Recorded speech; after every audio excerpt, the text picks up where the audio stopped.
တော်ဆွဲထည့်လိုက်မယ်ပြီးတော့နည်းနည်းလေးတင်မယ်120ပြီးမှကျွန်တော်ပြန်ညှိမှာပေါ့နော်ပြီးရင်ဒီမှာကျွန်တော်စာလေးရိုက်စာရတော့ရိုက်ပြီးသားရှိတယ်ခုန recording လုပ်နေနေဟိုဖြစ်သွားတယ်ပြတ်သွားโอเคဒီသူ font လေးပြောင်းမယ်ကျွန်တော်ပြောင်းခြင်းနဲ့ font က align ပြီးလေးကိုโอเคဟာဒီကောင်းလား align b r e p s k pascal ဒီကောင်းလေးကျွန်တော်ကဒီကောင်းက all cap ဆိုရင်မလှဘူးမလှတော့ကျွန်တော်တို့က all cap မလုပ်တော့ဒီကောင်းရိုးရိုးဒီလိုလေးလုပ်လိုက်နော်ပြီးရင်ကျွန်တော်သူ့ font size လေးကြည့်မယ် line height လေးကျွန်တော်ကြီးခြင်းအဲဒီနဲ့ချက်ပြီးရင်သူ့မှာဘိုးရှိတာဘိုးရှိတယ် okay ရပြီပြီးရင်သူက font size က45ကိုကျွန်တော်ထားမယ်ဒီလေးနည်းနည်းရွှေ့okay full အနားလေးနည်းနည်းရွှေ့တော့အနားလေးနည်းနည်းရွှေ့ okay ကျွန်တော်တစ်ချက်ကြည့်အောင်okay တယ်ပြီးရင်ကျွန်တော်ဒီမှာစာနည်းနည်းပါးရေးမှာပေါ့နော်စာလေးနည်းနည်းပါးရေးမယ်ဟုတ်နော်အဲ့တော့ကျွန်တော်စာမရေးတော့ဘူး plugin မှာရှိတဲ့L'Oreal Syntax လေးကျွန်တော်ထည့်ပေးလိုက်မယ် 5 Syntax တောင်မဟုတ်ဘူး မှာကျွန်တော်တို့ကအလုံး350 50ပဲရတာ350ရတာ generate လုပ်လိုက်မယ် okay သူက font ကဒီကောင်မဟုတ်တော့ကျွန်တော် body မှာကျွန်တော်သုံးခြင်းတဲ့ font popping ဆိုတဲ့ font ဘိုးလည်းမသုံးရင်သူ regular လေးတစ်ချက်သုံးမယ်body font size ကကျွန်တော်15လောက်ထားမယ်ဒါမှမဟုတ်ရင်ကျွန်တော်16လောက်ထားမယ် line height က auto ပြန်ထားမလား okay ပြန်ထားနော်ဒါလည်းကျွန်တော်များသေးတယ်နော်ကျွန်တော်လိုချင်တာကအဲ့လောက်မများဘူးစာလေးကဒီလောက်ဆိုရင်ရပြီ okay ပြီးရင်သူကဟိုဟာလေးဖြစ်နေနော်စလုံးဟိုဟာအကြီးသေးအဲ့လိုမျိုးဖြစ်နေနော်ကျွန်တော်ကလိုချင်တာအသေးပဲလို့okay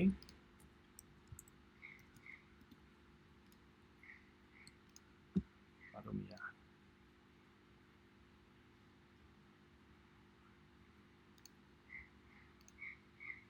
အကုန်အကြီးဘာမှမလုပ်ဘူး okay ရပြီ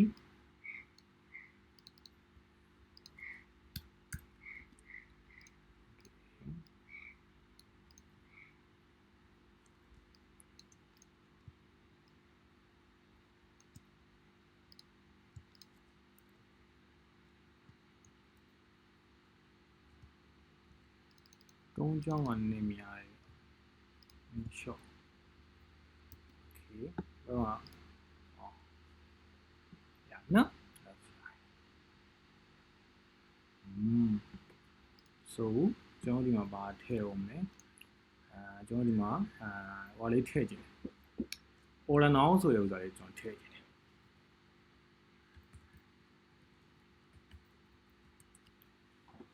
okay order now ဆိုတဲ့ icon လေးနဲ့ကျွန်တော်ထည့်ကြည့်မယ်ဆိုတော့ကျွန်တော်ဒီမှာ width က200 height က50ဒီကောင်က15လောက်ကွေးမယ်ဒါမှမဟုတ်ရင်ကျွန်တော်အကုန်ကွေးလိုက်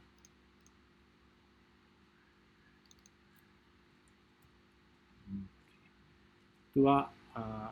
အဝါရောင်ဖြစ်မှာပေါ့နော်ကျွန်တော် button ကအဝါရောင်ဖြစ်မယ် okay ဒီမှာ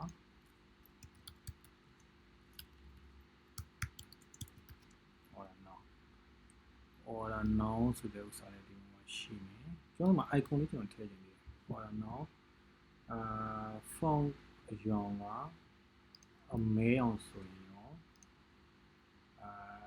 ခဲအောင်ဆိုရင်ရောအဖြူအောင် okay လောလောဆယ်အဖြူအောင်ထားရမယ်နော်ဖြူအောင်ထားရမယ်ပြီးရင် all cap ထားမယ် okay ဒီမှာ plugin file okay ဒီမှာကျွန်တော်တို့က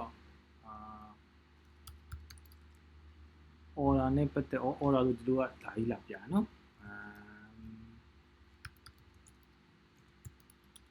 အတူက okay အတူကရပြီအတူက icon လေးတော့ဒီမှာထည့်လိုက်သူကအမဲဆိုတော့ကျွန်တော်တို့ကဒါလည်းအမဲမှာလာမှာเนาะ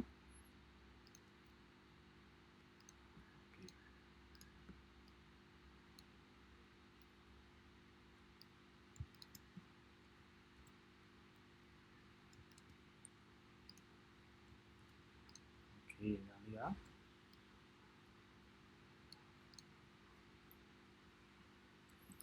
ပြောကြည့်အောင်ခေါ်တာတော့ဒီနားလေးမှာဆိုကောင်းမလား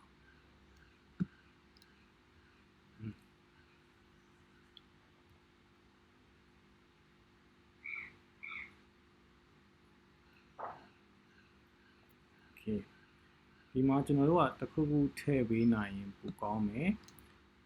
ဈေးနှုန်းလေးဖြစ်ဖြစ်ပေါ့နော်ဒါဆိုရင်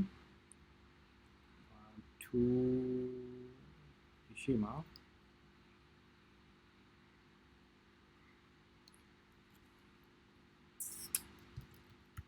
special offer special offer ပြီးရင်သူဘယ်လောက်နဲ့ special offer ပေးမလဲဆိုလို့ဆိုတော့ဒီအောက်မှာရှိမယ်3500ကျပ်ဒီကောင်ကကျွန်တော်တို့အပေါ်မှာထည့်ခဲ့တဲ့ font ပုံမှန်ထည့်ခဲ့တဲ့ font ကပါလေ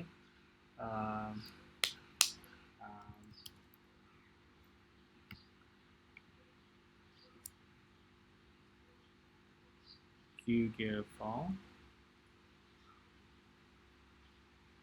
ဒါနော်ကျွန်တော်ဒီ browser ချက်ကြည့်တယ်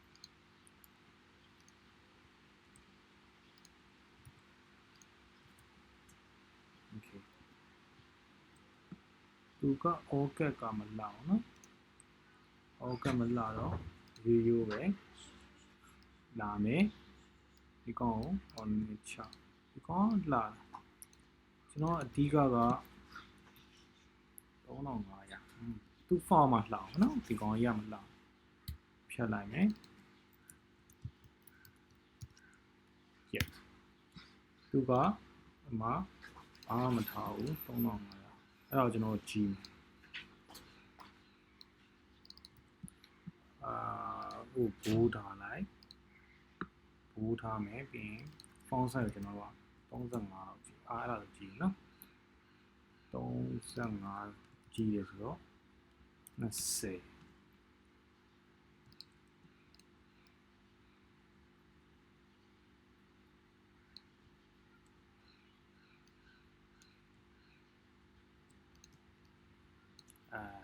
လေးတစ်ချက်တော့ရှာကြည့် offer နဲ့ပတ်သက်တဲ့ icon ပါရှိတယ်မတော့နော်ဒီထားပါတော့ဒီကောင်လေးက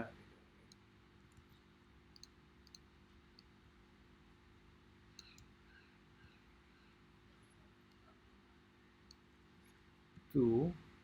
အယောင်ကကျွန်တော်တုံးနေကြအောင်သူက73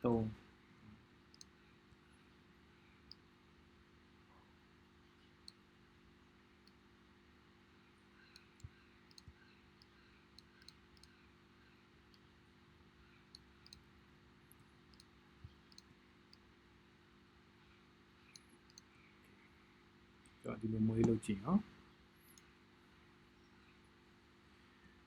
မဆိုးနော်ဒါလေးဆိုရင်ဆိုဒါလေးပြန်တက်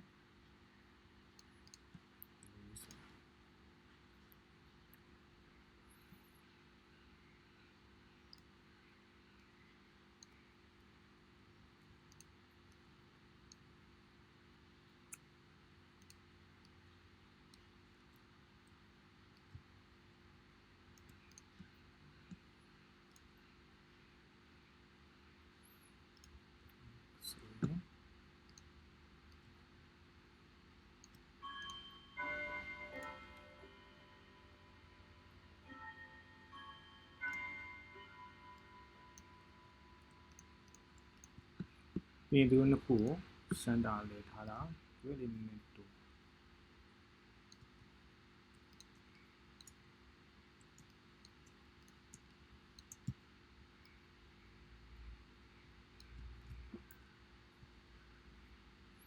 โอเค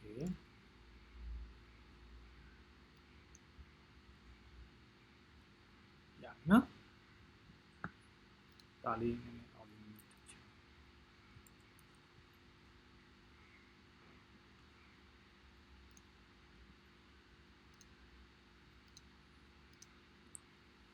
โอเค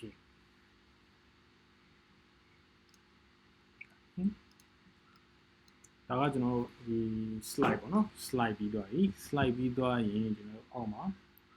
ပါလာမယ်ဆိုတော့နောက်ထပ်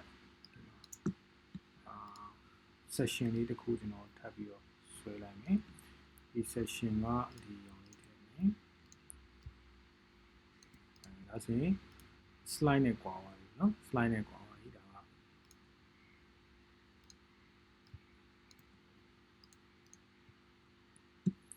ကျွန်တော်ဒီ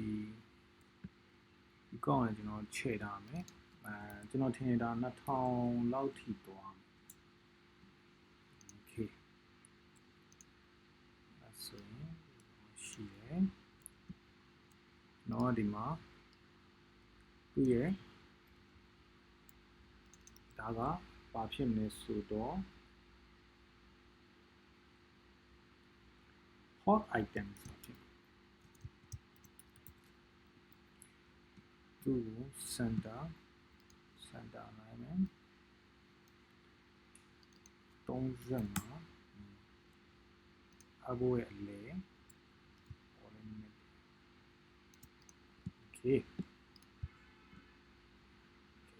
နော်ဒါလည်း